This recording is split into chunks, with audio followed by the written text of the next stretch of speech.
Bismillahirrahmanirrahim. Assalamualaikum warahmatullahi wabarakatuh. Waalaikumsalam warahmatullahi wabarakatuh. Waalaikumsalam warahmatullahi wabarakatuh. Alhamdulillah wassalatu wassalamu ala Rasulillahi wa ala alihi wa sahbihi wa mawala amma ba'du. Segala puji bagi Allah, salawat dan salam semoga tetap tercurahkan keharibaan Nabi Muhammad SAW. Yang kami hormati Kang Ali Agus sebagai Fasilitator. penceramah, sebagai pemberi materi untuk kajian kita kali ini yang bertemakan Pancasila menurut pandangan Islam. Alhamdulillah, kami sayangi juga hadirin Bapak Ibu yang dirahmati Allah. Alhamdulillah dan terima kasih atas kehadirannya pada pagi hari yang berbahagia ini. Semoga yang akan kita terima dari Kang Ali, pencerahannya dapat kelak kita amalkan di kehidupan kita sehari-hari. Kami persilahkan Kang Ali untuk memberikan pencerahannya. Baik. Terima kasih.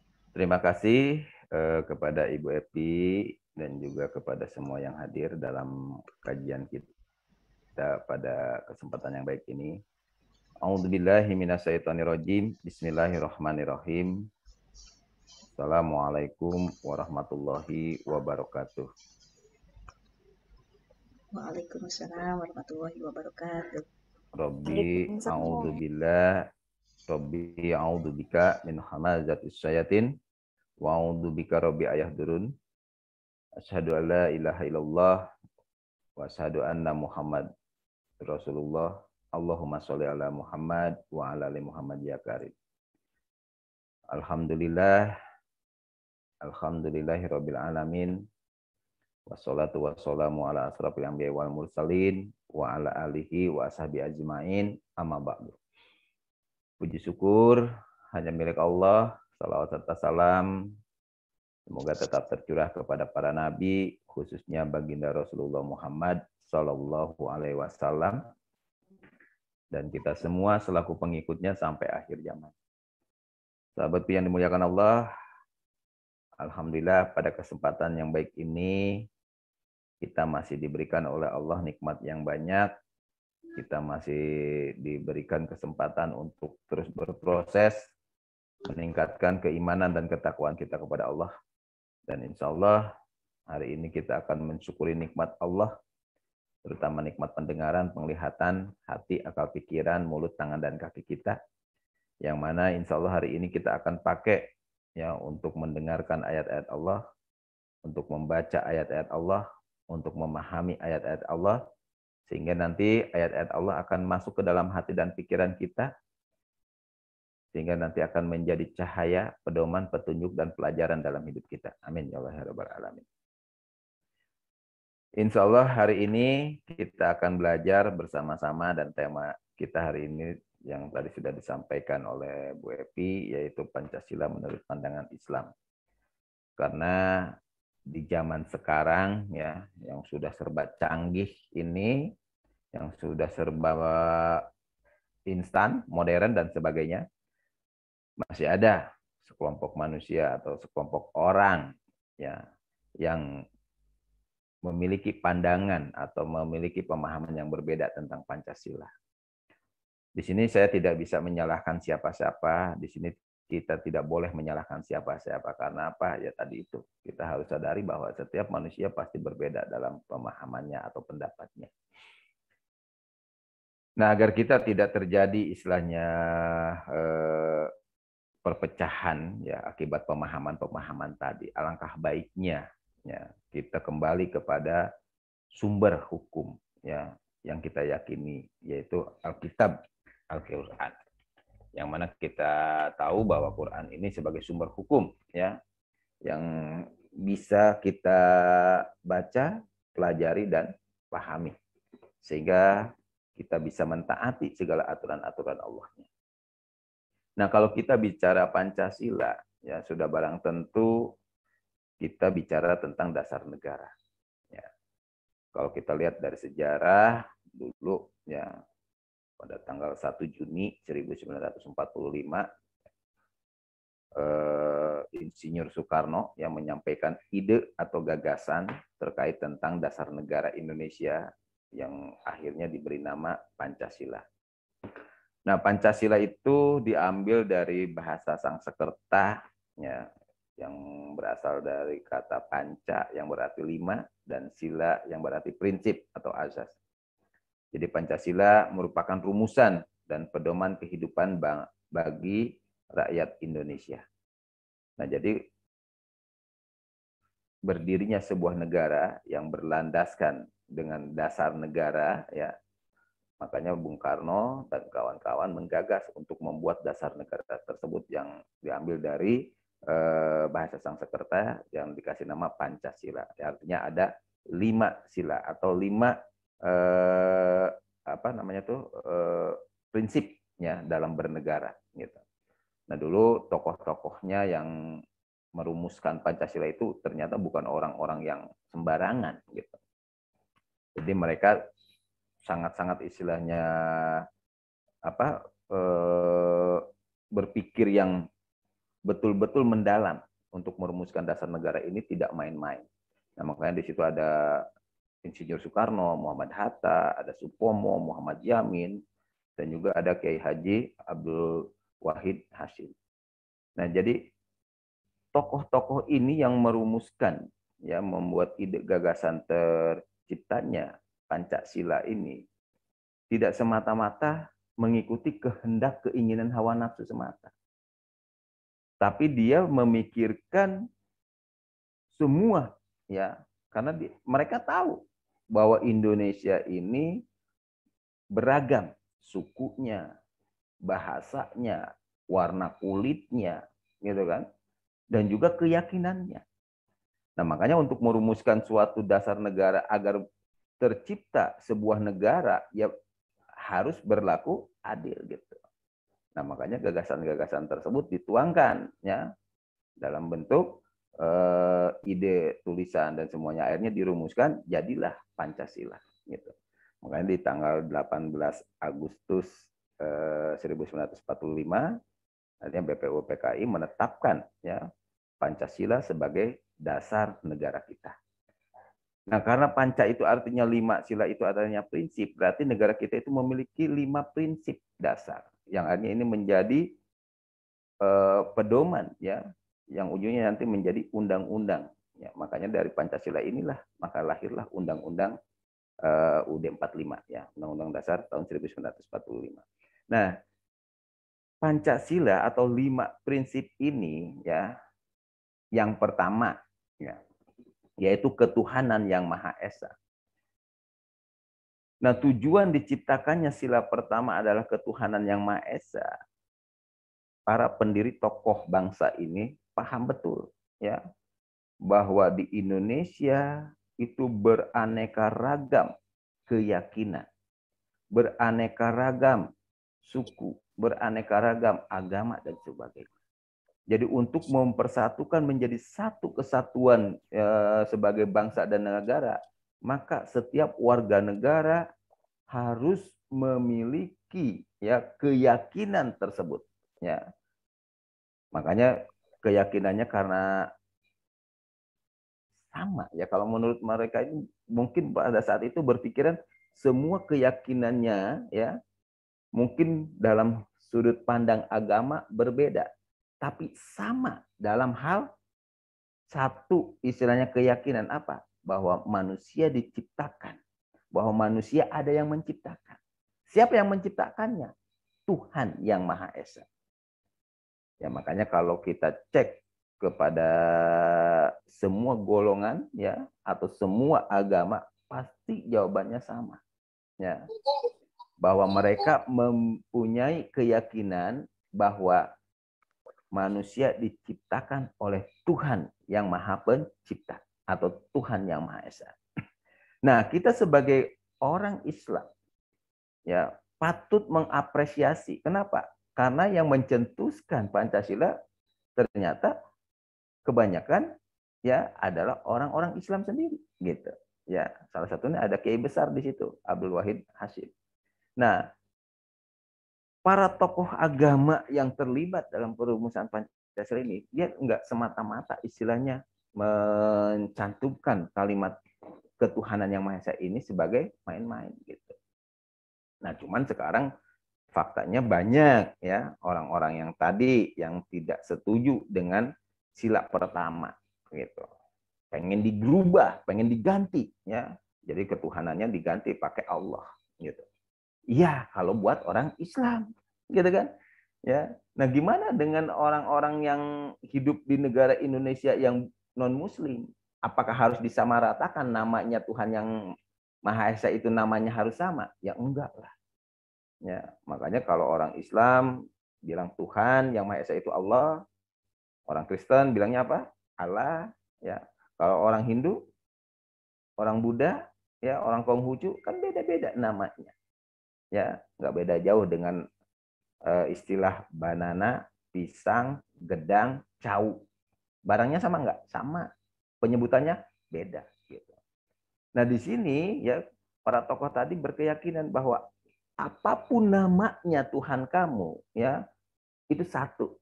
Ya siapa? Tuhan yang esa. Apapun namanya. Kalau orang Islam sebutnya siapa? Allah. Nah, makanya dari sudut pandang Islam di sini sila pertama ya, ketuhanan yang Maha Esa itu berarti kita harus mampu memahami bahwasanya kita hidup di negara Indonesia harus memiliki Tuhan atau harus memiliki keyakinan ya, dan kita sudah diajarkan dalam agama kita ya. Kita buka surat 2 ayat 163. Bismillahirrahmanirrahim. Dan Tuhanmu adalah Tuhan yang Maha Esa. Tidak ada Tuhan yang berhak disembah, melainkan Dia, yang Maha Pemurah, lagi Maha Penyayang. Nah, wa ilahukum ilahu wahidul la ilaha illahu rahman nurrahim. Dan Tuhan kamu adalah Tuhan yang esa. Nah, ini Allah kasih tahu. Jadi Tuhan kamu adalah Tuhan yang esa. Nah, kita sebagai umat Islam harus punya keyakinan seperti ini. Ya. Karena kitab suci kita mengajarkan Tuhan kamu adalah Tuhan yang esa. Nah, tidak ada Tuhan yang berhak disembah melainkan Dia. Ya. Yang Maha Pemurah lagi Maha Penyayang. Nah, di saat kita memahami ayat ini bahwa kita ya harus memiliki keyakinan ya bahwa Tuhan yang menciptakan kita itu adalah Tuhan yang esa. Yang esa itu artinya apa? Satu. Jadi tidak ada Tuhan ya lain yang satu. Nah, Tuhan yang esa yang satu tadi ya, kalau buat kita sebagai umat Islam berarti kita harus memahami siapa yang esa tadi, yang satu tadi. Nah, Allah bilang yang Maha Pemurah lagi Maha Penyayang. Jadi yang esa, yang satu tadi, yang Maha Pemurah lagi Maha Penyayang itu namanya apa? Atau namanya siapa? Karena kita harus bisa bedakan antara Tuhan dengan Allah. Ya. Kalau yang namanya Tuhan itu adalah sesuatu yang mendominasi hati dan pikiran kita. Itu namanya Tuhan. Ya. Jadi kita harus bisa bedakan antara Tuhan dengan Allah. Nah, kalau Allah itu sendiri apa? Gitu. Ya, jadi kita harus bedakan dulu. Kalau Tuhan adalah sesuatu yang mendominasi hati dan pikiran kita. Itu namanya Tuhan. Berarti kalau yang ada di hati dan pikiran kita hanya tentang harta, berarti Tuhannya siapa? Harta. Kalau di hati dan pikiran kita hanya keluarga, berarti Tuhannya siapa? Keluarga. Gitu kan? Jadi tergantung apa yang ada di hati dan pikiran kita. Lalu apa bedanya dengan Allah? Nah, di sinilah kita harus memahami. Ya. Jadi Tuhan yang esa, yang Maha Pengasih lagi Maha Penyayang itu siapa? Ya namanya, makanya di sini Allah bilang surat 6 ayat 12. Katakanlah, kepunyaan siapakah ada apa yang ada di langit dan di bumi? Katakanlah, kepunyaan Allah. Dia telah menetapkan atas dirinya kasih sayang. Dia sungguh-sungguh akan menghimpun kamu pada hari kiamat yang tidak ada keraguan terhadapnya. Orang-orang yang merugikan dirinya, mereka itu tidak beriman. Nah, itu. Katakanlah kepunyaan siapakah apa yang ada di langit dan di bumi? Katakanlah kepunyaan Allah. Nah, berarti yang memiliki langit dan bumi, yang menciptakan manusia, ya, buat kita nih sebagai seorang muslim, ya, bahwa Tuhan yang esa tadi, yang maha pengasih lagi maha penyayang itu, namanya siapa? Allah. Gitu. Nah, kalau kita tidak memahami Allah, ya, nanti kita akan salah dalam mempraktekkannya dalam kehidupan sehari-hari. Makanya kebanyakan sekarang kita nggak bisa bedakan antara simbol, ya, dengan wujud. Gitu. Kenapa? Ya karena tadi itu. Selama ini kita baru diperkenalkan Tuhan kita, baru sebatas simbol. Ya. Dengan simbol-simbol, contoh, ya, ada tulisan alif, lam, ha. Kalau dibaca apa? Allah. Pertanyaannya, apakah itu Allah? Bukan. Itu tulisan. Alif, lam, ha. Tulisan Allah. Terus Allahnya yang mana? Gitu. Atau kita main ke masjid, ya. Biasanya di atas masjid itu ada belenong masjid, ya. Yang di situ ada biasanya bintang dan bulan sabit, lalu ada tulisan alif, lam, ha. Apakah itu Allah? Bukan. Itu simbol. Ya, kalau tadi alif, lam, ha tulisan, kalau yang biasa di atas masjid yang ada bintang dan bulan sabit, yaitu simbol. Pertanyaannya, apakah itu Allah? Bukan. Nah, lalu Allahnya yang mana? Gitu. Nah, jadi jangan sampai kita selama ini, ya, tidak memahami konsep ketuhanan yang Maha Esa tadi. Yang akhirnya kita merasa bahwa di luar keyakinan kita itu salah dalam berketuhanan. Nggak bisa. Tapi di sini kita harus memahami bahwa ketuhanan yang Maha Esa yang terkandung di dalam Pancasila, ya, di sila pertama, itu mengajak kepada seluruh warga negara, ya, supaya mempercayai dan bertakwa kepada Tuhan dan disesuaikan dengan agama serta kepercayaannya masing-masing. Ya. Jadi bagi kita umat Islam, sila pertama ini sangatlah penting untuk kita pahami. Bahwa Tuhan yang Maha Esa itu adalah Allah. Gitu. Lalu kalau kita ingin memahami lebih dalam lagi, Allah itu, ya, dia bilang, Qulillahi kataba ala nafsihi rahmah. Bahwa dia Allah telah menetapkan atas dirinya kasih sayang. Berarti kalau kita sekarang berkeyakinan kepada ketuhanan yang Maha Esa, berarti kita memahami bahwa Tuhan yang Esa yang kita yakini, ya, adalah yang kita selalu sanjung-sanjung, yang selalu kita puja-puja, namanya Allah. Dan di sini Allah telah menetapkan atas dirinya kasih sayang. Nah, berarti kalau Allah telah menetapkan atas dirinya kasih sayang, berarti buat kita sebagai umat Islam, ya, kalau sudah mengenal dengan Allah, sudah merasa dekat dengan Allah, ya, berarti hati dan pikiran kita harus tertanam apa? Rasa kasih sayang. Ya. Nah, kalau Allah telah menetapkan atas dirinya kasih sayang, berarti kita kalau sudah mengenal Allah, kita pun berarti harus tertanam di hati dan pikiran kita rasa kasih sayang. Gitu. Jadi kita akan memahami bahwa oh ternyata Allah itu adalah zat kasih sayang yang dekat dengan diri kita. Gitu. Surat 50 ayat 16. Dan sesungguhnya kami telah menciptakan manusia dan mengetahui apa yang dibisikkan oleh hatinya, dan kami lebih dekat kepadanya daripada urat lehernya. Nah itu. Walaqad khalaqnal insan wa na'lamu ma tuwaswisu bihi nafsuhu wa nahnu aqrabu ilaihi min hablil warid. Jadi Allah menciptakan manusia dan mengetahui apa yang dibisikkan oleh hatinya. Dan kami lebih dekat kepadanya daripada urat lehernya. Nah, berarti kalau kita memahami konsep ketuhanan yang Maha Esa, berarti kita sebagai umat Islam yang berkewarganegaraan Indonesia, ya, berarti kita memahami bahwa Tuhan saya adalah Allah dan Allah telah menetapkan sifat kasih sayang dan Allah lebih dekat kepada kita daripada urat leher. Jadi Allah lebih dekat sedekat urat leher. Maksudnya apa? Berarti kemanapun, ya, Allah selalu hadir dalam kehidupan kita. Gitu. Ya. Surat 57 ayat 4. Dialah yang menciptakan langit dan bumi dalam 6 masa.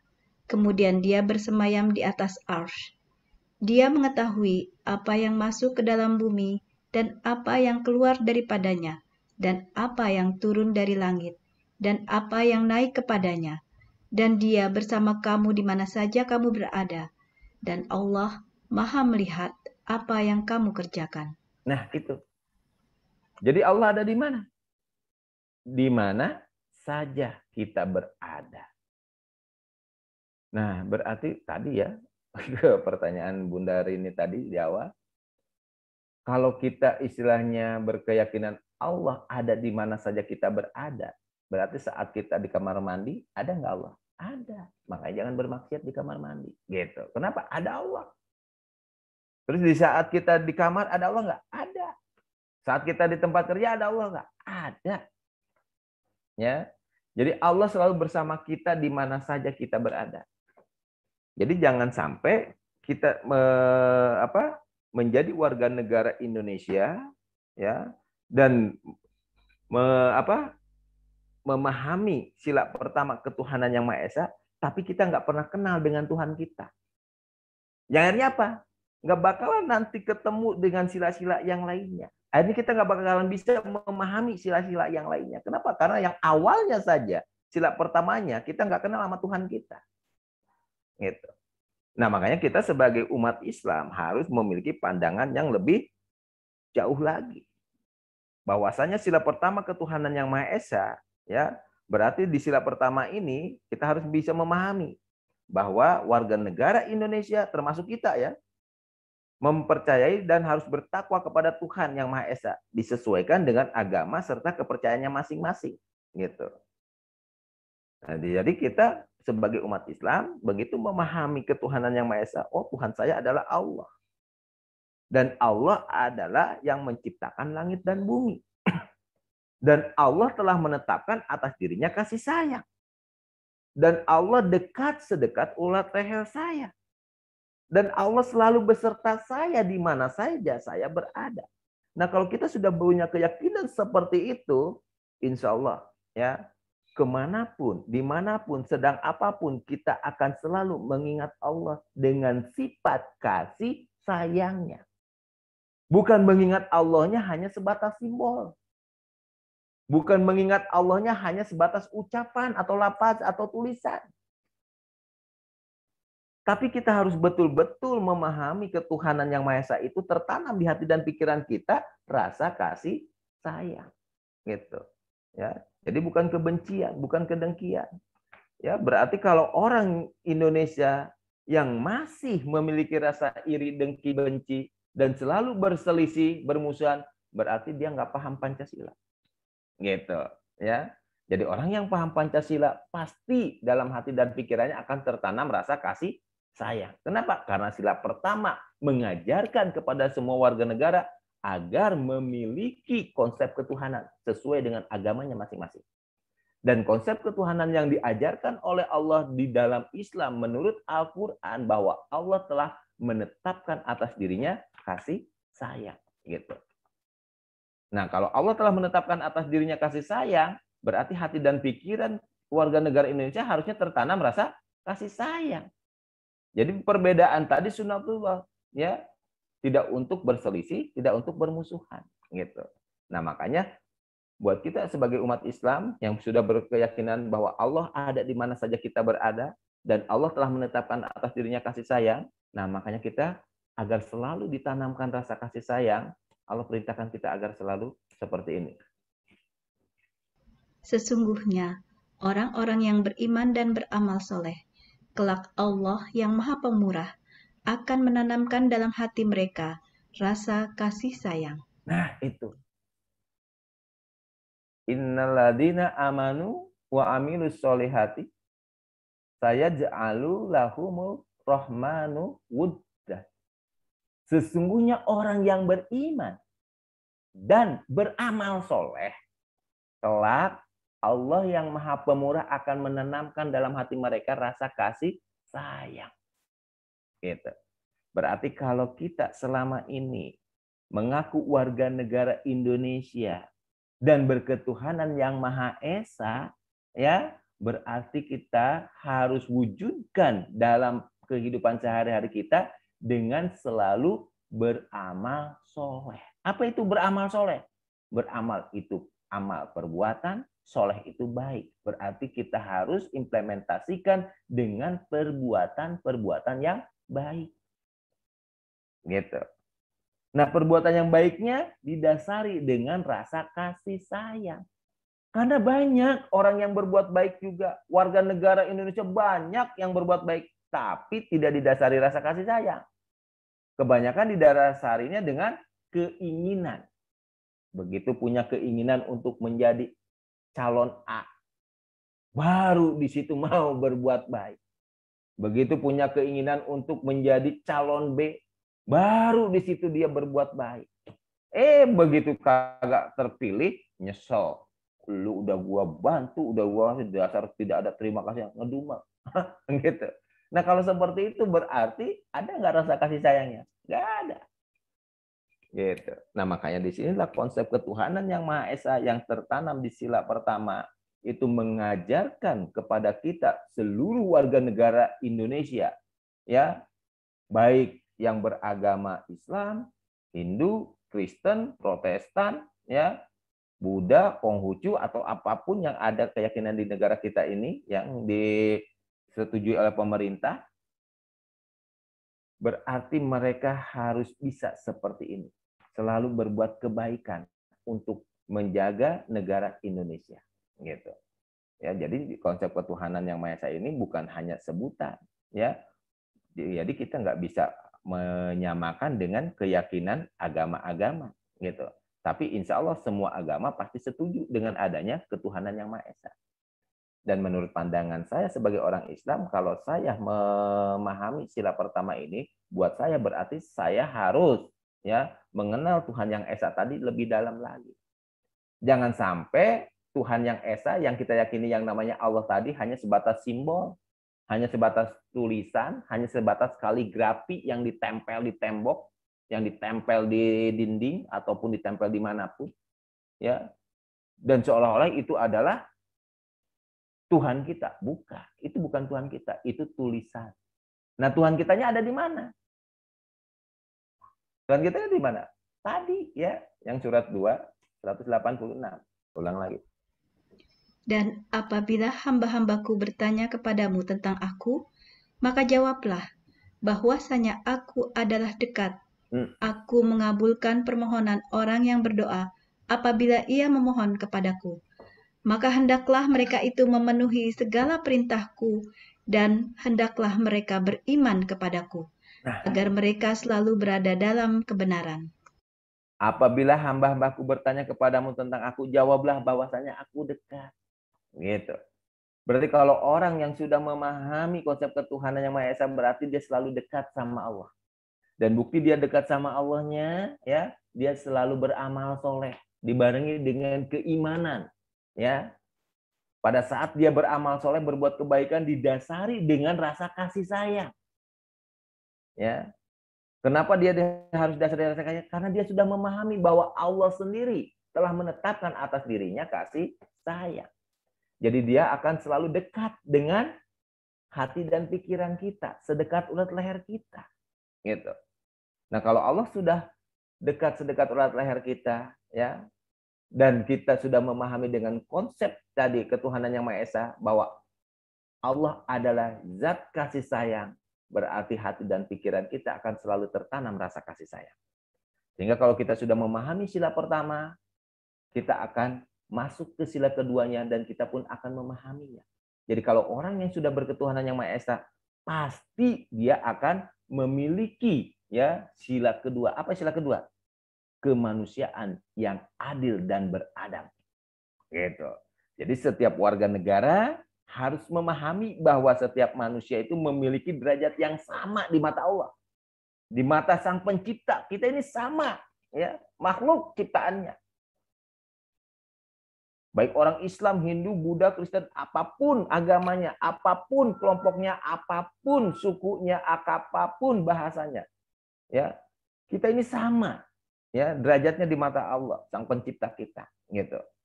Nah, makanya kalau kita sama derajatnya di mata Allah, ya, berarti kita pun harus memiliki adab. Jadi kemanusiaan yang adil dan beradab. Kalau kita memiliki adab, norma-norma atau aturan-aturan, ya, atau budaya-budaya yang selalu kita jaga, ya. Jadi jangan sampai kita langgar adab-adab tadi, ya, sopan santun dan sebagainya itu merupakan adab, ya. Nah, makanya di sini sila kedua kemanusiaan yang adil dan beradab berarti kita sebagai warga negara harus saling menjaga, bekerja sama untuk kedamaian negara kita. Gitu. Jadi kalau sudah memahami sila pertama, terwujud rasa kasih sayang, sehingga kita pada saat memahami sila kedua, ya, di surat 5 ayat 8. Nah ini. Hai orang-orang yang beriman, hendaklah kamu jadi orang-orang yang selalu menegakkan kebenaran karena Allah, menjadi saksi dengan adil. Dan janganlah sekali-kali kebencianmu terhadap suatu kaum mendorong kamu untuk berlaku tidak adil. Berlaku adillah, karena adil itu lebih dekat kepada takwa. Dan bertakwalah kepada Allah, sesungguhnya Allah Maha mengetahui apa yang kamu kerjakan. Ya, diingatkan oleh Allah, hai orang-orang yang beriman, hendaklah kamu menjadi orang-orang yang selalu menegakkan kebenaran karena Allah. Bukan menegakkan kebenaran karena kelompok, golongan tertentu, keinginan tertentu. Menjadi saksi dengan adil, berarti di sini kita harus memiliki rasa pri kemanusiaan. Kalau memiliki rasa pri kemanusiaan, berarti kita bisa berlaku adil nantinya. Dan janganlah sekali-kali kebencianmu terhadap suatu kaum mendorong kamu untuk berlaku tidak adil. Nah ini, selama ini. Kadang suka berprinsip, wah kita mayoritas di sini. Akhirnya menekan minoritas. Nggak bisa seperti itu. Nggak boleh. Walaupun kita mayoritas, kita harus bisa berlaku adil dengan minoritas. Kita harus selalu hidup rukun. Ya, kenapa? Ya karena tadi kita memiliki konsep ketuhanan. Dengan dasar apa? Kasih sayang. Gitu. Sehingga kita bisa mewujudkan sebuah negara dengan rasa kasih sayang tadi. Ya, sehingga terwujudlah Indonesia Raya. Karena para tokoh tadi paham betul bahwa Indonesia ini terdiri dari ribuan pulau, terdiri dari berbagai macam suku, berbagai macam warna kulit, berbagai macam bahasa, berbagai macam agama atau keyakinan gitu. Nah, makanya disinilah kita jangan sampai ya gara-gara kebencian kepada suatu kaum akhirnya menjadikan ya kita tidak berperi kemanusiaan dan tidak mau berlaku adil gitu. Nah, makanya diajarkan di sini ya sila kedua yaitu kemanusiaan yang adil dan beradab. Jadi kita harus bisa berlaku adil. Jangan sampai kebencian kita akhirnya memporak-porandakan negara kita. Ya, akibat kebencian suatu kaum kepada kaum yang lain, akhirnya timbul di situ saling olok-mengolok, caci memaki. Akhirnya lama-lama nanti jadi perang seperti itu. Nah, makanya disinilah kita harus jaga. Ya, setelah kita memahami sila pertama, ketuhanan yang Maha Esa, kita pun harus bisa melaksanakan sila yang kedua dengan kita menjadi manusia yang bisa selalu berlaku adil dan juga punya adab. Ya. Orang Indonesia itu terkenal dengan adabnya apa? Sopan, santun, lemah, lembut, ya. Jangan arogansi, jangan merasa diri paling baik. Beda dengan adabnya orang Timur Tengah. Sok perhatikan. Ya. Orang Timur Tengah adabnya seperti apa? Mudah untuk diprovokasi. Mudah untuk diadu domba. Makanya sampai sekarang perang terus di sana. Karena apa? Ya tadi itu. Ya, tidak punya Pancasila. Ya, tidak memiliki Pancasila. Tidak memahami Pancasila. Nah, makanya kemarin ya kalau kita lihat berita, orang-orang Afghanistan ingin belajar kepada Indonesia. Kok bisa ya Indonesia yang segitu banyak keyakinan, banyak perbedaan, banyak sukunya, kok bisa bersatu? Sementara di sana, di Afghanistan sendiri, perang mulu kan yang ada.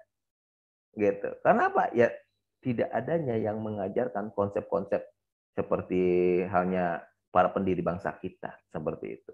Nah, makanya kita harus bisa menjaga ya sila pertama, lalu kita bisa praktekkan nanti di sila kedua.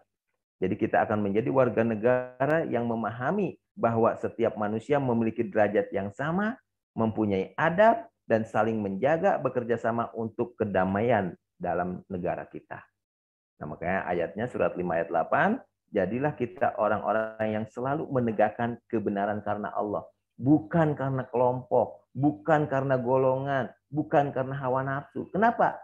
Karena kalau mengikuti hawa nafsu kelompok atau golongan, pasti kita tidak akan berlaku adil nantinya. Ya, tapi sebaliknya kalau kita di sini menegakkan kebenaran karena Allah, kita harus bisa berlaku adil. Kenapa? Karena Allah semua yang ciptakan di negara ini. Gitu. Dan janganlah sekali-kali kebencian terhadap suatu kaum mendorong kamu untuk berlaku tidak adil. Kita harus paham bahwa di sekitar kita ini banyak perbedaan. Ya, ada kaum minoritas, ada kaum mayoritas, ada kaum agnia, ada kaum miskin, ada kaum ini dan itu. Kita harus pahami itu semua. Dan kita harus bisa menjaga agar terwujud ya pri kemanusiaan dan juga agar terwujud keadilan seperti itu.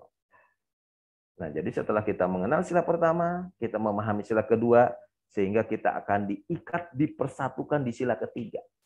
Ya, jadi kalau kita sudah mengenal Tuhan kita dengan sifat kasih sayangnya, dan kita juga sudah mau berlaku adil karena Allah, ya, sehingga kita bisa mempersatukan, ya, negeri ini yang begitu banyak perbedaan. Nah, makanya di sila ketiga, persatuan Indonesia.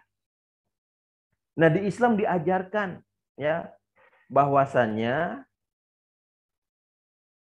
surat 49 ayat 10.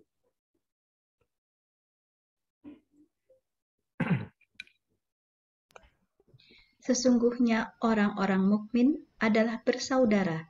Karena itu damaikanlah antara kedua saudaramu dan bertakwalah kepada Allah supaya kamu mendapat rahmat. Nah, jadi sesungguhnya innamal mu'minuna ikhwatun. Orang-orang mukmin itu bersaudara. Jadi jangan sampai kita ya hanya menjaga ukhuwah Islamiyah saja. Sementara kita tidak bisa menjaga ukhuwah watoniyah. Kita tidak bisa menjaga ukhuwah basyariyah atau insaniyah.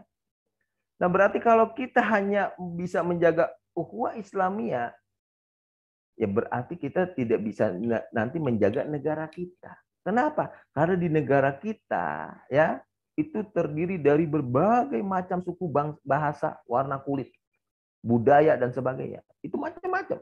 Gitu. Jadi kita pun harus bisa menjaga ukhuwah watoniyah, kita jaga negara kita agar selalu damai. Gitu. Dan kita ditugaskan untuk bisa mendamaikan saudara-saudaramu.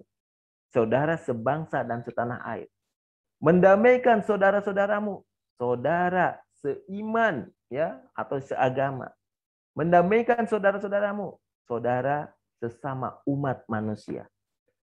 Nah, jadi di sini dengan adanya persatuan Indonesia ya kita harus bisa menjadi saudara.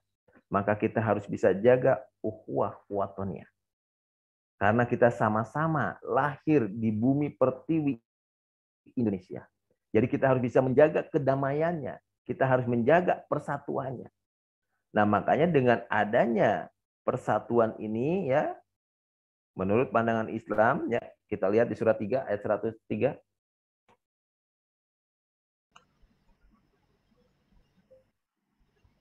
Dan berpeganglah kamu semuanya kepada tali agama Allah, dan janganlah kamu bercerai-berai.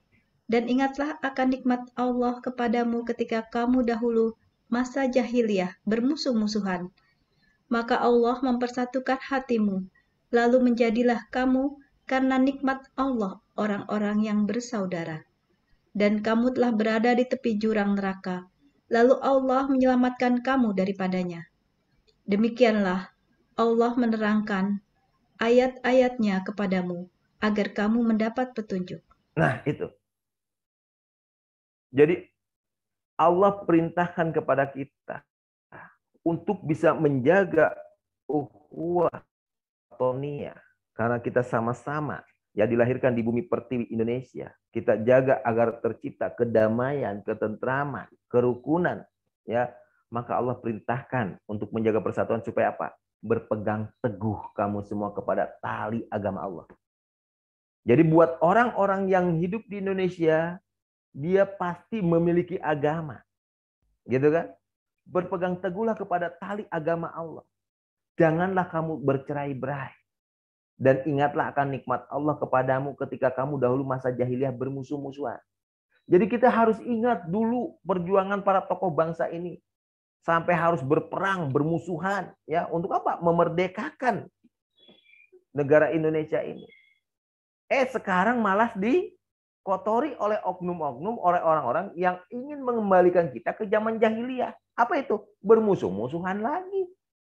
Sudah cukup ya para pejuang bangsa dulu berdarah-darah, mengorbankan harta, jiwa, raganya, sampai nyawanya dipertaruhkan.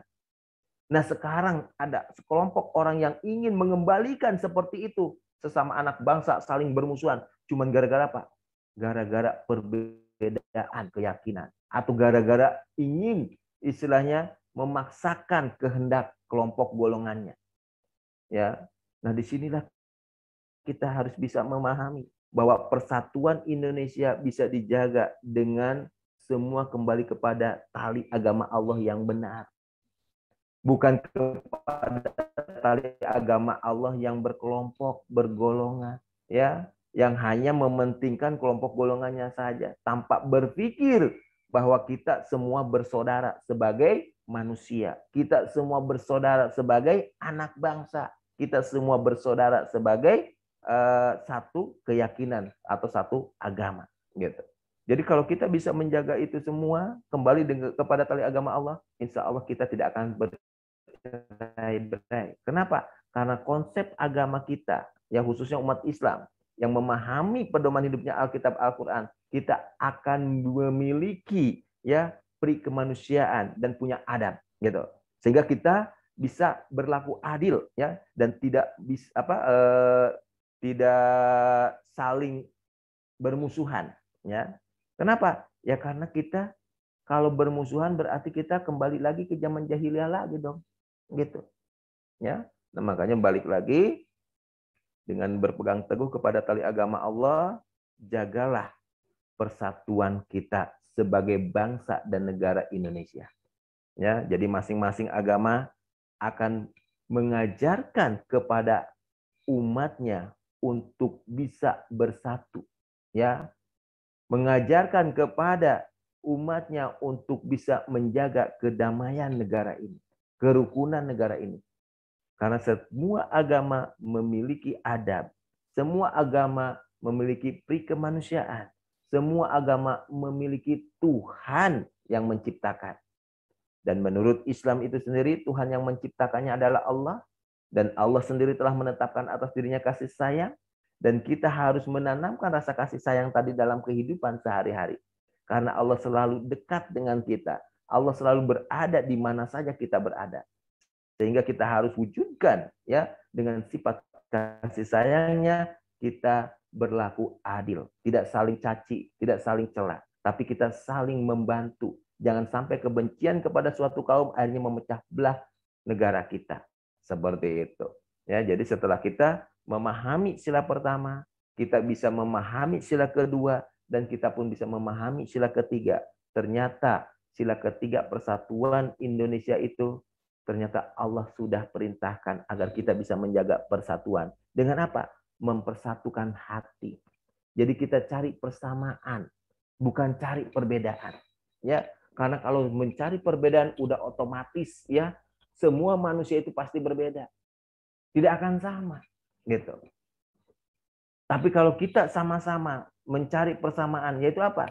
Mewujudkan kedamaian, mewujudkan ketenangan, mewujudkan keamanan, ketentraman, kebahagiaan, ya, mungkin semua akan setuju.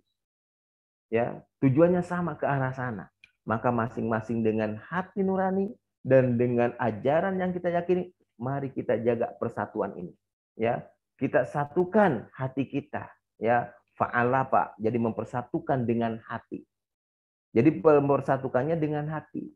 Kalau mempersatukan hanya sebatas konsep ini, konsep itu, ya mungkin masih bisa berpecah belah. Tapi kalau dengan hati yang penuh dengan keyakinan tadi, dengan keyakinan agama masing-masing, sehingga akan tertanam kedamaian, ya, akan terwujud tujuan yang sama seperti itu, ya.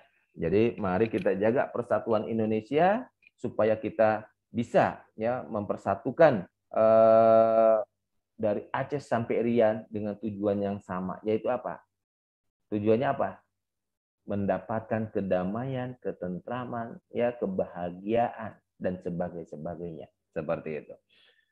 Nah, setelah kita memahami sila yang ketiga dengan persatuan Indonesia, kita pun harus memahami bahwasannya ya setiap daerah itu memiliki prinsip atau memiliki budaya. Setiap warga negara memiliki perbedaan, memiliki pendapat, memiliki pemahaman yang berbeda dan sebagainya. Maka disinilah negara hadir dengan sila keempat, ya, yaitu dengan apa? Kerakyatan yang dipimpin oleh hikmah kebijaksanaan dalam permusyawaratan dan perwakilan. Nah, makanya di sini ya, jadi rakyat dipimpin oleh hikmat kebijaksanaan dalam permusyawaratan dan perwakilan. Jadi rakyat diwakili oleh wakil-wakil rakyatnya untuk bermusyawarah, ya, untuk memakmurkan daerahnya masing-masing. Makanya ada ada istilah pusat dan daerah gitu. Nah, makanya terbentuklah yang disebut DPR MPR. Tujuannya untuk apa? Untuk mewadahi aspirasi dari tiap daerah. Untuk mewadahi istilahnya masukan-masukan dari tiap kelompok golongan ataupun keyakinan yang ada di negara kita. Sehingga mereka membawanya ke ruang sidang, ya, untuk apa? Dirumuskan menjadi undang-undang, ya, dibuatkan menjadi aturan-aturan, sehingga nanti akan dikembalikan lagi produknya kepada masyarakat itu. Nah, makanya di sinilah warga negara tidak bisa memaksakan kehendak kepada orang lain dan harus mengutamakan kepentingan orang lain. Jadi perbedaan cara pandang harus diselesaikan dengan cara musyawarah. Jadi jangan sampai sekarang, ya mohon maaf, dengan adanya DPR MPR yang harusnya mewadahi perbedaan-perbedaan tadi dirumuskan, dimusyawarahkan, lah ini malah makin jauh. Dalam artian apa? Perbedaan bahkan bisa saling baku hantam gitu. Ya kapan bakal majunya Indonesia kalau seperti itu? Kritik boleh, tapi kritik yang membangun. Bukan kritik yang menjatuhkan, bukan kritik yang mencari-cari kesalahan orang. Kalau kita membuat satu kritik, kita pun harus siapkan opsi dari kritik tersebut. Lalu dibawa musyawarah. Jangan ini mah kritik ngomong keluar-keluar di luar, tapi membuat satu solusi. Ya, nggak membawa satu istilahnya ide-ide yang cemerlang gitu. Nah, makanya disinilah kita ya sebagai warga negara harus memahami sila keempat tadi, ya, bahwasannya setiap warga negara tidak bisa memaksakan kehendak pada orang lain dan harus mengutamakan kepentingan orang lain. Ya, perbedaan cara pandang harus diselesaikan dengan cara bermusyawarah seperti itu. Ya, surat 42 ayat 32. 4238. Nah, ini. Dan bagi orang-orang yang menerima, mematuhi seruan Tuhannya, dan mendirikan sholat, sedang urusan mereka diputuskan dengan musyawarah antara mereka, dan mereka menafkahkan sebagian dari rezeki yang kami berikan kepada mereka. Nah, harusnya kan seperti ini ya. Jadi bagi orang-orang yang mematuhi seruan Tuhannya dan selalu mendirikan sholat, nah berarti kita sebagai umat Islam ya memahami sila keempat ini ya, berarti kita harus memutuskan segala tadi perbedaan tadi dengan cara musyawarah. Dan mereka menafkahkan sebagian dari rezeki yang kami berikan kepada mereka. Nah ini sekarang kebalik. Yang ada bukan menafkahkan rezekinya, yang ada ya cari keuntungan kelompok, golongan, ataupun pribadi dalam musyawarah tadi. Gitu. Jadi bukannya berkorban untuk kemaslahatan umat, tapi yang ada malah menjilat atau mengkorup ya, atau mengambil hak-hak masyarakat itu sendiri. Gitu. Nah, makanya disinilah kadang ya dalam musyawarah memutuskan suatu undang-undang, kalau nggak ada titipannya, nggak ada itunya, ya dibikin alot, dibikin lama, dibikin begini, begitu, dan sebagainya. Kenapa? Ya karena tadi, yang harusnya menafkahkan sebagian rezeki, justru dia cari rezeki dari situ. Nah, berarti di sini aja sudah jauh dari perintah Allah. Gitu. Nah, makanya sila keempat ini ya mengajak kita sebagai anak bangsa dalam memutuskan suatu masalah perbedaan, selesaikanlah dengan bermusyawarah. Karena tujuan kita bukan mencari perbedaan, tapi menyamakan, ya, membawa visi misi negara kita supaya jadi negara yang adil dan makmur. Jadi supaya jadi negeri yang baldatun thayyibatun wa rabbun ghafur. Negeri yang aman sentosa, negeri yang istilahnya makmur, ya, penduduknya sejahtera, ya, pemerintahannya juga peduli kepada rakyatnya. Jadi tidak hanya istilahnya membangun di tempat-tempat yang mana dia dipilih, di situ banyak mendulang suara, sementara di daerah ini dia kalah, akhirnya nggak dibangun. Nggak seperti itu, berarti itu pemimpin nggak adil kalau begitu. Nah makanya disinilah kita, ya, sila keempat tadi, selesaikanlah segala urusan, selesaikanlah segala permasalahan, perbedaan dengan cara bermusyawarah. Bukan dengan cara anarkis, bukan dengan cara yang bengis, apalagi sampai merusak, ya, fasilitas umum hancur, ya, dirusak, padahal itu dibangun pakai uang rakyat. Yang merusak rakyatnya sendiri. Gitu. Nah, makanya disinilah kita harus betul-betul bisa dewasa dalam bernegara. Jadi jangan sampai sila keempat ini hanya sebatas hafalan tiap hari Senin dibacakan. Pancasila, 1. Ketuhanan yang Maha Esa. 2. Kemanusiaan yang adil dan beradab.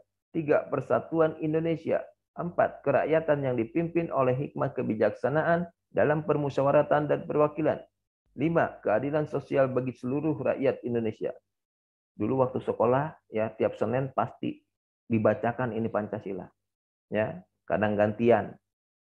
Kalau dulu saya selain ngerek bendera, ya, saya juga pernah beberapa kali membacakan Pancasila. Tiap hari Senin itu rutin. Nah, kalau sekarang jauh, ya. Mungkin sekolah-sekolah negeri juga udah mulai jarang, apalagi swasta nggak pernah sama sekali. Ya. Nah, di sini berarti sudah mulai luntur, ya, Pancasilanya. Makanya Pancasila itu bukan hanya hafalan, tapi Pancasila itu harus diterapkan, disampaikan kepada seluruh warga negara Indonesia bahwa dasar negara kita tuh ini.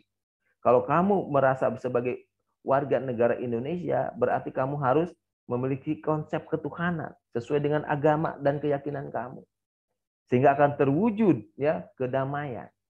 Setelah kita memiliki konsep ketuhanan, ya, lalu kita juga harus memiliki norma, aturan atau adab, dan juga kita harus bisa berlaku adil dan memiliki pri kemanusiaan. Jadi tidak bisa semena-mena, sewenang-wenang, ya, menekan minoritas atau istilahnya merasa diri sebagai mayoritas, akhirnya merasa diri yang paling berkuasa, akhirnya menghalalkan segala cara dengan cara merusak dan sebagainya karena berbeda dengan mereka, seperti itu. Nah, kalau seperti itu tidak akan terwujud yang namanya persatuan Indonesia. Ya, kalau masih seperti itu. Tapi kalau ingin terwujud persatuan Indonesia, maka berpegang teguhlah kamu kepada tali agama Allah. Persatukan hati dan pikiran kita, cari persamaan, tujuan yang sama agar tercipta kedamaian di dalam negeri ini. Tapi faktanya dalam negeri ini masih banyak perbedaan-perbedaan, maka selesaikanlah dengan cara bermusyawarah. Bukan dengan cara saling caci maki, bukan dengan cara sindir menyindir, bukan dengan cara gebrak-gebrak meja, bukan dengan cara banting-banting kursi, tapi dengan bermusyawarah kita ambil kesepakatan untuk tercipta kedamaian, ketentraman, seperti itu. Sehingga akan terwujud istilahnya yang namanya Indonesia maju, Indonesia adil, Indonesia makmur, ya. Jadi itu cita-cita semua ya anak bangsa untuk mewujudkan Indonesia seperti itu. Ya, nah, makanya tambah lagi surat 3 ayat 159.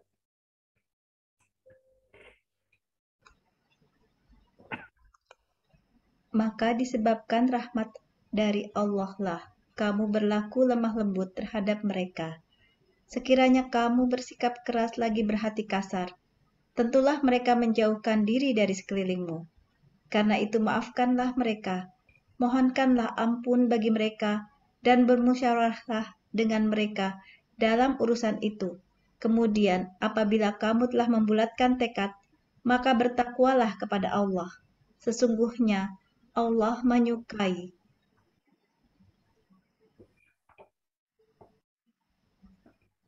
orang-orang yang bertawakal kepadanya. Nah, itu ya. Jadi dengan rahmat Allah ya, karena kita sudah mengenal sila pertama, sila kedua, sila ketiga ya, maka di sila keempat ini dengan rahmat Allah. Rahmat itu apa? Kasih sayang Allah. Jadi dalam bermusyawarah pun kita harus berlaku lemah lembut. Ya. Nah, ini kita dipertontonkan musyawarahnya dengan berhati kasar. Keluar kata-kata binatang, keluar kata-kata yang menyakitkan, keluar kata-kata yang memprovokasi, keluar kata-kata yang istilahnya mengadu domba dan sebagainya. Nah, kalau kamu bersikap keras dan berhati kasar, tentu mereka akan menjauhkan diri dari sekeliling. Sehingga apa? Tidak akan terwujud kedamaian, tidak akan terwujud ketentraman, tidak akan terwujud cita-cita anak bangsa semua. Kalau masih seperti itu. Nah, karena itu kata Allah, maafkanlah mereka, mohonkanlah ampun bagi mereka, dan bermusyawarah dalam urusan itu. Jadi wajarlah adanya perbedaan, wajar adanya istilahnya beda paham, beda pendapat dan semuanya, wajar. Tapi di sini ya selesaikan dengan cara bermusyawarah. Ya, jadi jangan sampai diselesaikannya dengan cara berselisih, bermusuhan, saling caci, saling maki, saling cela, mencari-cari kesalahannya, lalu digunjingkan, diolok-olok dan sebagainya. Nggak boleh. Ya. Tapi mari kita bermusyawarah jika ada perbedaan-perbedaan. Gitu. Jadi bukan dengan mencelaknya, bukan dengan memakinya, atau bukan dengan memusuhinya.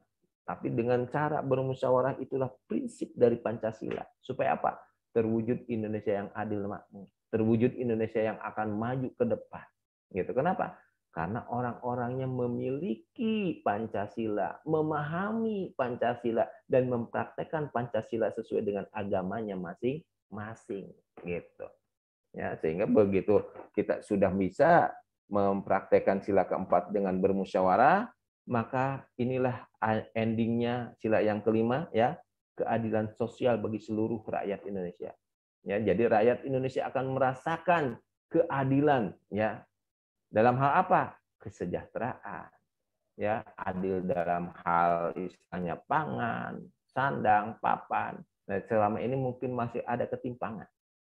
Ya, di sini masih ada ketimpangan dengan masih banyaknya orang-orang miskin, dengan masih banyaknya orang-orang yang lemah, dengan masih banyaknya orang-orang yang istilahnya kurang pendidikannya. Karena apa? Ya buat sekolah aja susah. Ya, padahal pemerintah sudah berusaha untuk menggratiskan biaya sekolah, tapi fakta di lapangan masih banyak oknum-oknum yang mencari keuntungan di sekolah. Padahal pemerintah sudah menggelontorkan subsidi dana BOS, tapi masih banyak oknum-oknum di sekolah yang mengkorupsi dana BOS tersebut. Seperti itu. Nah, ini salah satu contoh ya, bahwa keadilan sosial bagi seluruh rakyat Indonesia belum terwujud sepenuhnya. Makanya dibutuhkan kerjasama antara pemerintah dan masyarakat untuk saling bahu-membahu, saling bantu-membantu. Pemerintah sudah siapkan aturan-aturannya, masyarakat tinggal melaksanakannya. Ya, makanya dalam pelaksanaannya dibutuhkan istilahnya monitoring. Dalam artian apa? Saling mengawasi supaya tidak terjadi ketimpangan. Dan kita patut bersyukur ya, di zamannya sekarang ini kita bisa lihat ya. Dulu kalau kita ya, saya dengar dulu ya, yang namanya harga semen di Papua itu bisa mencapai ratusan ribu satu sak, bahkan jutaan mungkin. Bensin aja dulu seliter itu bisa 100.000 ya. Tapi sekarang alhamdulillah. Jadi keadilan sosial bagi seluruh rakyat Indonesia mulai terasa dengan adanya satu harga. Ya, dengan adanya pembangunan merata di tiap daerah. Ya. Saya juga kaget ya, begitu main ke daerah-daerah yang ini, sekarang udah berubah, jalan sudah bagus, sudah diaspal. Ya, itu kembali lagi kepada apa? Kepada para pemimpinnya. Ya, apakah dia sudah bisa berlaku adil kepada masyarakatnya? Jadi jangan sampai keadilan sosial bagi seluruh rakyat Indonesia itu hanya sebatas hafalan terus. Ya, nah makanya di sini warga negara diharapkan bisa mengembangkan ya perbuatan luhur dengan cara kekeluargaan, gotong royong, dan bersikap adil, tidak merugikan hak manusia, dan tidak berbuat jahat, tidak berbuat kerusakan. Jadi warga negara harus menyeimbangkan antara hak dan kewajibannya. Nah ini kadang ada tuntutan, waduh ini jalan rusak gimana sih? Ya harusnya jalan ini, tapi dia sendiri nggak pernah mau bayar pajak. Ini kadang lucu, gitu kan? Nah sementara negara bisa membangun dari pajak yang kita bayarkan. Nah, makanya di sinilah kita harus patuhi segala aturan-aturan ya, supaya apa? Keadilan sosial bagi seluruh rakyat Indonesia itu dirasakan. Karena negara bisa membangun semuanya itu dari mana kontribusinya? Ya dari masyarakatnya. Gitu. Nah, disinilah antara masyarakat dan pemerintah harus bisa saling ya bersatu padu, saling mengawasi. Jangan sampai ya tadi itu ya, kekeluargaan gotong royongnya tidak ada. Bahkan yang ada tadi ya, saling curiga mencurigai, nah tanpa fakta dan bukti. Curiga boleh, ya, tapi harus dibarengi dengan bukti, ya, sehingga apa? Bisa diselesaikan dengan musyawarah tadi. Kalau salah adil, ada hukum. Negara kita punya hukum gitu. Nah makanya disinilah Allah perintahkan kepada kita surat 4 ayat 135. Wahai orang-orang yang beriman, jadilah kamu orang yang benar-benar penegak keadilan, menjadi saksi karena Allah, biarpun terhadap dirimu sendiri, atau ibu bapak dan kaum kerabatmu. Jika ia kaya atau miskin, maka Allah lebih tahu kemaslahatannya. Maka janganlah kamu mengikuti hawa nafsu, karena ingin menyimpang dari kebenaran. Dan jika kamu memutarbalikkan kata-kata atau enggan menjadi saksi, maka sesungguhnya Allah adalah Maha mengetahui segala apa yang kamu kerjakan. Nah itu. Di ayat ini jelas sekali ya. Jadi menurut pandangan kita sebagai umat Islam, Allah telah mengajarkan kepada kita sila kelima. Apa itu? Keadilan sosial bagi seluruh rakyat Indonesia. Maksudnya apa? Jadilah kamu orang-orang penegak keadilan, menjadi saksi karena Allah. Biarpun terhadap dirimu sendiri atau ibu bapak dan kaum kerabatmu. Nah kalau sekarang, mohon maaf.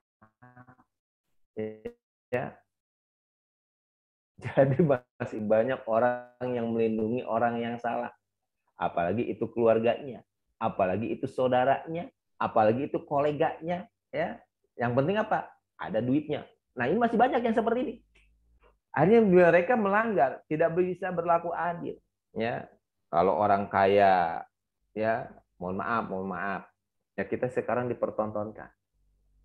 Kalau di Indonesia, ya, yang korupsi hukumannya ringan atau berat?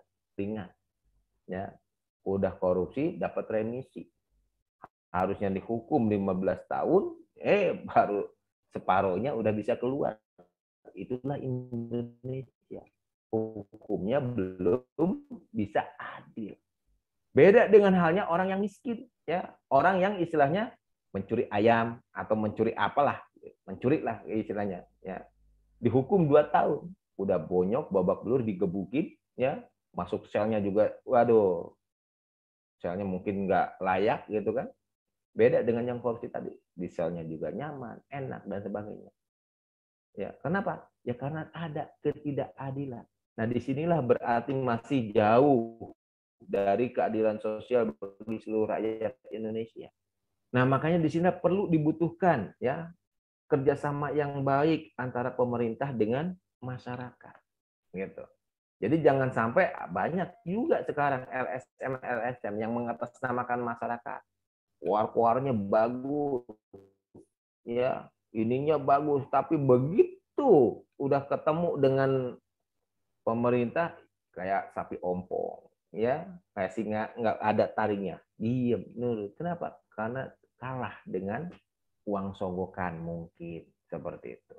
Nah makanya disinilah kita harus bisa mempraktekkan sila kelima ini, ya baik untuk pemerintah dan masyarakat agar terjadi ya keadilan sosial bagi seluruh rakyat Indonesia. Mari sama-sama kita jaga negeri kita ini. Jangan sampai ketimpangan ya, yang akhirnya tidak adanya keadilan gitu. Yang kaya makin kaya, yang miskin makin miskin gitu. Nah, makanya di surat 16 ayat 90 Allah bilang lagi seperti ini. Sesungguhnya Allah menyuruh kamu berlaku adil dan berbuat kebaikan, memberi kepada kaum kerabat, dan Allah melarang dari perbuatan keji, kemungkaran, dan permusuhan. Dia memberi pengajaran kepadamu agar kamu dapat mengambil pelajaran. Nah, itu. Jadi kalau ingin terwujud keadilan sosial bagi seluruh rakyat Indonesia, praktekkan ini. Ya, berlaku adil, berbuat baik, memberi kepada kaum kerabat, melarang perbuatan keji. Ya, apa perbuatan keji? Korupsi. Ya, itu salah satu perbuatan keji. Kemungkaran dan permusuhan.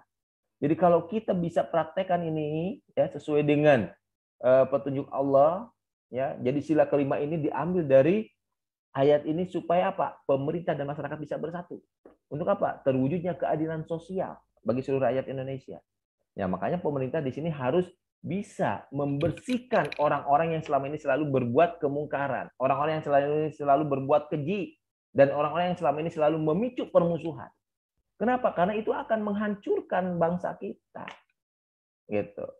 Nah, kalau kita selama ini hanya diam, ya, tidak bisa berkutik apa-apa. Kenapa? Ya karena tadi itu omongan kita siapa sih yang mau dengar, gitu. Nah, makanya inilah ayat Allah sampaikan kepada penguasa, ayat Allah sampaikan kepada masyarakat supaya apa?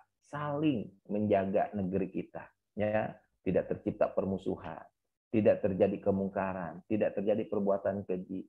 Ya, yang ada apa? Saling berbagi, ya. Dari pusat berbagi ke daerah, daerah berbagi ke kabupaten, kabupaten berbagi ke tiap kecamatan, camat berbagi ke tiap desa. Nah, mulai dari desa itulah tumbuh nanti ekonominya sehingga bisa membangun negeri kita. Jangan ini mah dari pusat turun 100, nyampe provinsi tinggal 70. Dari provinsi ke kabupaten tinggal 50, kabupaten ke kecamatan tinggal 30, kecamatan ke desa tinggal 20. Akhirnya apa? Yang di bawah nggak maju-maju. Nah, berarti ada nggak keadilan sosial di situ? Belum. Nah, tapi kalau semua bisa mengawasi, mempersatukan, insya Allah dari pusat sampai ke pelosok desa itu akan tercipta ya ekonomi yang baik. Kenapa? Karena tadi berkeadilan sosial bagi seluruh rakyat Indonesia, gitu.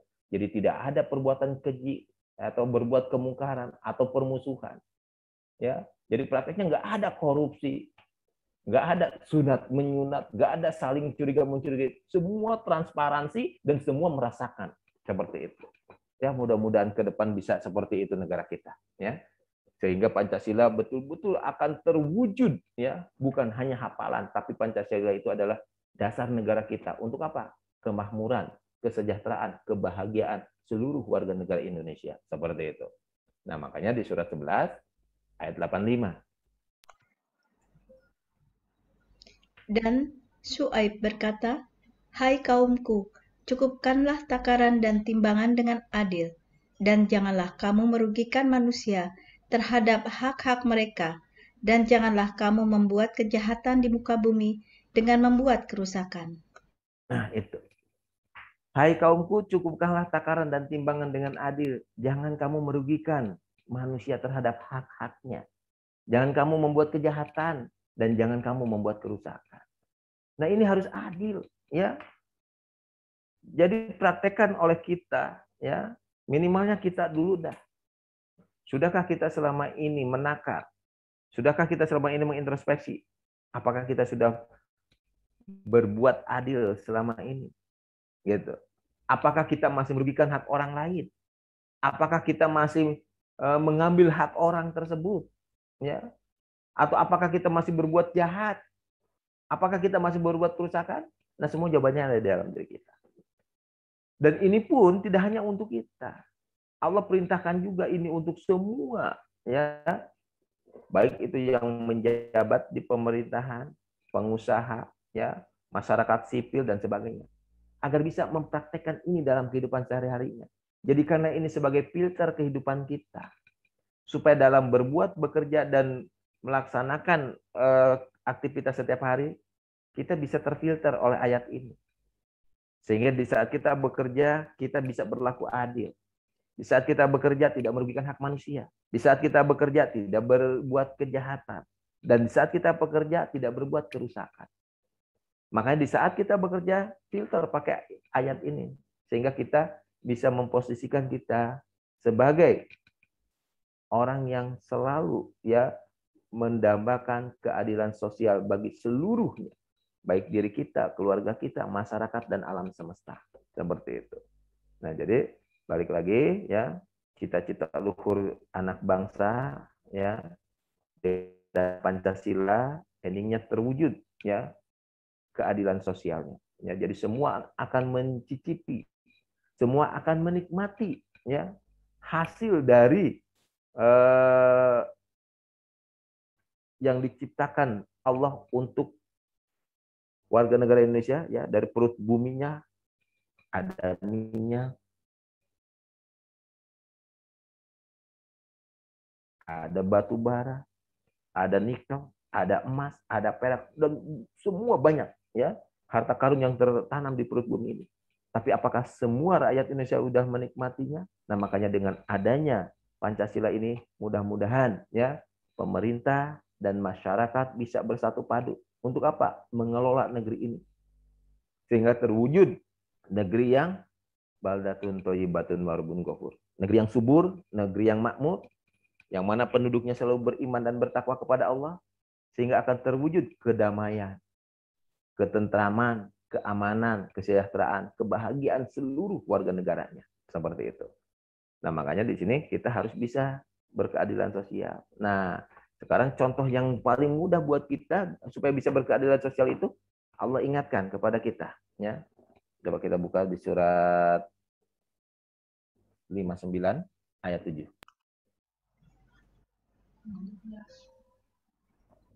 Apa saja harta rampasan, fa'i, yang diberikan Allah kepada Rasulnya yang berasal dari penduduk kota-kota Makkah adalah untuk Allah, Rasul, kerabat Rasul, anak-anak yatim, orang-orang miskin, dan orang-orang yang dalam perjalanan, supaya harta itu jangan hanya beredar di antara orang-orang kaya saja di antara kamu. Apa yang diberikan Rasul kepadamu, maka terimalah dia, dan apa yang dilarangnya bagimu, maka tinggalkanlah, dan bertakwalah kepada Allah. Sesungguhnya Allah sangat keras hukumannya. Nah, itu. Nah, ini sebagai contoh. Supaya harta itu jangan hanya beredar di antara orang-orang kaya saja. Nah, sekarang biasanya kalau orang-orang kaya tinggalnya di kota atau di desa? Kota. Ya, kebanyakan di kota. Gimana caranya supaya ini harta tidak hanya beredar di orang-orang yang kaya saja? Makanya alhamdulillah ya, dengan adanya budaya mudik ya di Indonesia, orang kota pergi ke kampungnya masing-masing bawa uang. Akhirnya apa? Dibelanjakan di sana, hiduplah ekonomi di sana. Gitu. Jadi jangan sampai kita, mohon maaf, cuma kita ingin ngasih bantuan. Contoh ini ya, kita ingin ngasih bantuan ke daerah, tapi kita belanjanya di kota. Jadi uangnya muter di mana? Di kota terus, gitu kan. Nah, kalau ingin membantu daerah, ya kita belanjanya di daerah tersebut. Tapi kan di sana lebih mahal. Ya itulah kenapa di sana mahal, karena ekonominya tidak berkembang. Gitu. Nah, makanya kita harus berani untuk membawa istilahnya harta-harta tadi supaya tidak beredar hanya di orang kaya saja. Begitu kita ke daerah, belanjakan harta kita di sana. Jadi nggak usah bawa istilahnya ini karena tadi itu ya kecuali emang pas-pasan sih nggak masalah juga ya. Tapi ini kita ingin istilahnya berkeadilan sosial. Jadi untuk menghidupkan ekonomi di daerah, maka kita harus hidupkan ekonomi di sana dengan daya beli yang lebih besar lagi seperti itu. Ya. Nah jadi inilah contoh bahwa jangan sampai harta ini beredar di antara orang kaya saja. Maka di sini ya kita diingatkan oleh Allah. Ya. Surat 16 ayat 93.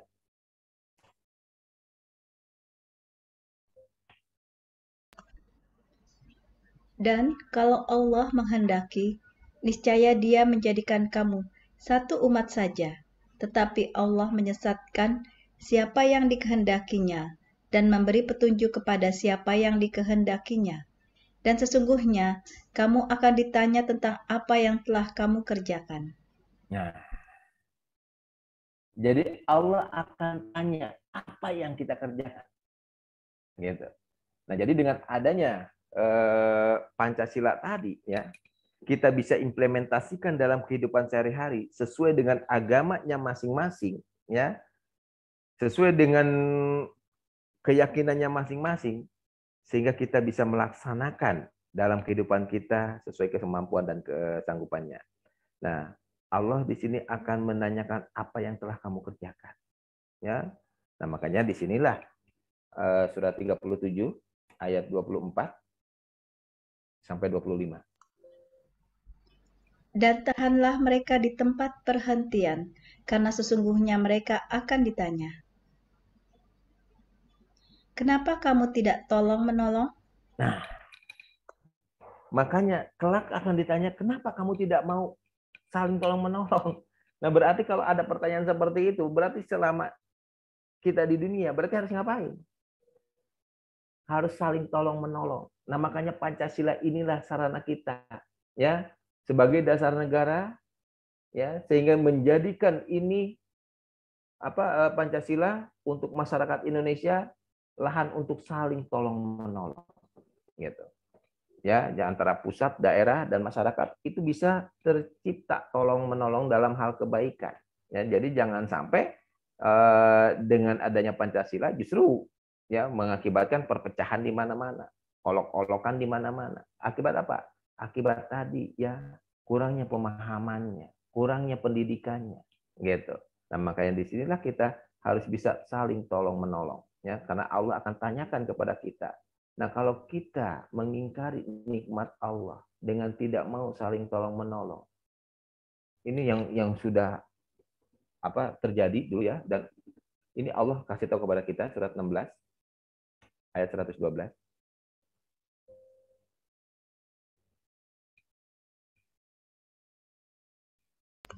Dan Allah telah membuat suatu perumpamaan dengan sebuah negeri yang dahulunya aman lagi tentram.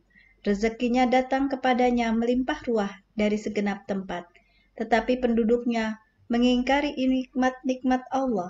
Karena itu Allah merasakan kepada mereka pakaian, kelaparan, dan ketakutan disebabkan apa yang selalu mereka perbuat. Nah, itu. Jadi Allah kasih tahu kepada kita perumpamaan, ya. Ada sebuah negeri yang dulunya aman, tentram, rezekinya datang kepadanya melimpah ruah dari segenap tempat. Tetapi penduduknya mengingkari nikmat-nikmat Allah tadi. Maka Allah merasakan kepada mereka ya, apa itu? Kelaparan dan ketakutan disebabkan apa yang selalu mereka perbuat. Nah, jadi ada sebuah negeri yang Allah luluh lantahkan, akhirnya timbul di sana kelaparan, ketakutan. Padahal negeri itu apa? Banyak sekali itunya rezekinya. ya. Dan kita sekarang bisa lihat dah negeri-negeri yang seperti Allah bicarakan ini. Ada nggak sekarang di dunia? Banyak. Jangan sampai Indonesia seperti itu. Ya. Nah, makanya kita sebagai warga negara Indonesia yang memiliki dasar negaranya Pancasila, mari kita syukuri. Jangan sampai perbedaan akhirnya membuat perpecahan. Ya, tapi dengan adanya Pancasila, setiap agama ya memiliki konsep ketuhanan. Ya, sila pertama. Lalu setiap agama, ya, sila keduanya apa? Memiliki adab, ya, dan juga bisa berlaku adil. Lalu yang ketiga, bisa menjaga persatuan, ukhuwah watoniyah, ukhuwah insaniyah, ukhuwah islamiyahnya, gitu. Lalu dengan persatuan tadi, ya, tidak akan serta-merta, ya, aman, damai, tentram. Pasti ada perbedaan. Maka sila keempat, selesaikan dengan cara musyawarah. Setelah diselesaikan secara musyawarah, maka ketok palu. Supaya apa? Berkeadilan sosial. Bagi seluruh rakyat Indonesia, bukan hanya kepada berlaku adil kepada seluruh warga negara Indonesia. Seperti itu.